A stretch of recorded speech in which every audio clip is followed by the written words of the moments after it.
Alright, what is up mga bro? This is Dale Loco. For this vlog, pupunta tayo ng Silang Cavite. Sunday ride to, pero tanghali na tayo umalis. Mag-aalas 2 na. May pupuntahan lang kami.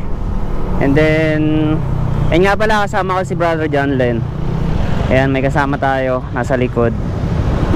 Palyado talaga si Raider.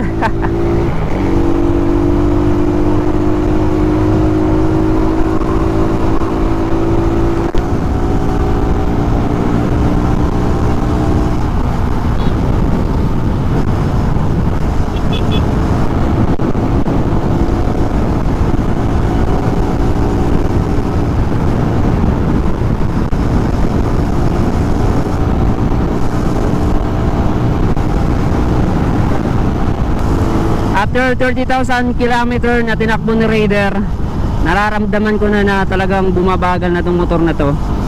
Wala na yung dating angas nito.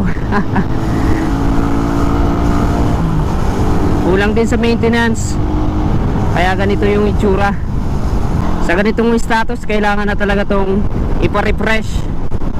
So kailangan may mga dapat palitan na pyesa para bumalik sa dating lakas, sa dating performance ang mga motor natin. Siyempre kailangan rin ng budget. So kapag nirefresh, kailangan natin ng budget yan para sa mga piyesang bibilin. Hindi rin biro ang piyesa nito. Kapag nagsama-sama ng sabay bilhin, wala pa tayong pampa-refresh nito, kaya tsaga-tsaga muna tayo. Ay, shoutout nga pala sa mga solid na subscribers natin dyan. Ay, may mga nagpapa-shoutout, so hindi ko muna kayong ma-shoutout ngayon dahil nagbabiyahe tayo.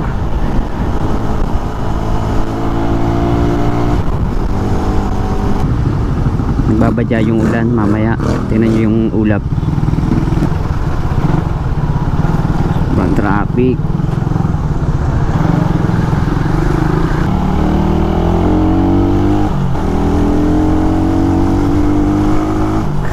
Palyado.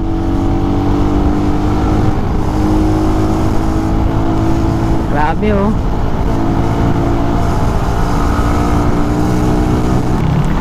Kung napapansin nyo mga bro, yung vlog natin ay parang raw vlog lang. Hindi tutulad ng mga vlog ng mga sikat na vlogger. Ito yung vlog ng mga dating galawan ng pagbablog. Iba na kasi ngayon yung pagbablog ng mga content creator o yung mga motovlogger eh. Kakaiba na, hindi tulad nung dati sa mga pinanonood ko. Nag-iba na yung ngayon, yung galawan ng mga motovlogger. Grabing traffic dito mga bro.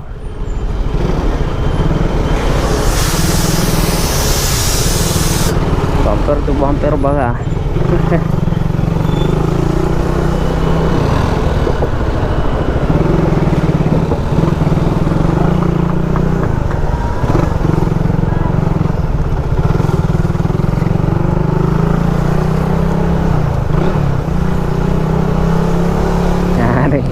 Balik si kuya eh, mali yun ang pasukan niya, sarado. Ginagawa kasi yung kalsada pala dito eh. Sobrang traffic. Buti nakamotor tayo, dali lang lumusot.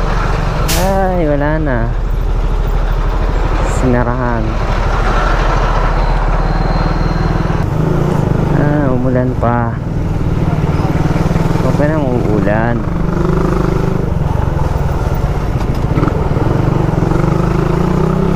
Umulan ng malakas dito mga bro.